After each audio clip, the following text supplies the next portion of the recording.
ঈদ উপলক্ষে তারকাদের নিয়ে প্রতি বছরই আড্ডা আয়োজন করে বেসরকারি টেলিভিশনগুলো। মজার ছলে করা সেসব আড্ডায় উঠে আসে শোবিজ অঙ্গনের নানা তথ্য। সম্প্রতি ঘটল তেমনই এক ঘটনা। এক অনুষ্ঠানে হাজির হয়ে তরুণ অভিনেতা ইমন ঢালিউডের গসিপ কুইন হিসেবে আখ্যা দিলেন অপু বিশ্বাসকে। ওই অনুষ্ঠানে ইমনকে প্রশ্ন করা হয় ঢালিউডের গসিপ কুইনকে। জবাবে এই অভিনেতা বলেন, অপু বিশ্বাস, তার সঙ্গে আমার খুব ভালো সম্পর্ক, কিন্তু গসিপিংটাও খুব মজা করে এবং আনন্দ নিয়ে করে, আমার কাছে ভালোই লাগে। এই সময় ইমন আরও বলেন, ঢালিউডের সব খবর অপু বিশ্বাসের কাছে পাওয়া যায়। আগে মান্না ভাইয়ের কাছে সব ধরনের খবর থাকতো, এখন থাকে অপু বিশ্বাসের কাছে।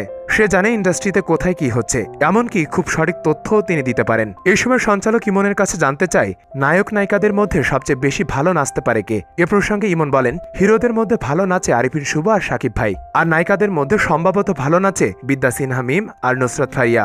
এদিকে অপু বিশ্বাস ব্যক্তি জীবনের নানা বিষয় নিয়ে আলোচনায় থাকেন। ঢাকাই সিনেমার নায়ক শাকিব খানের সঙ্গে বিয়ে ও বিচ্ছেদ নিয়ে মূলত বেশি আলোচনায় থাকেন এই অভিনেত্রী।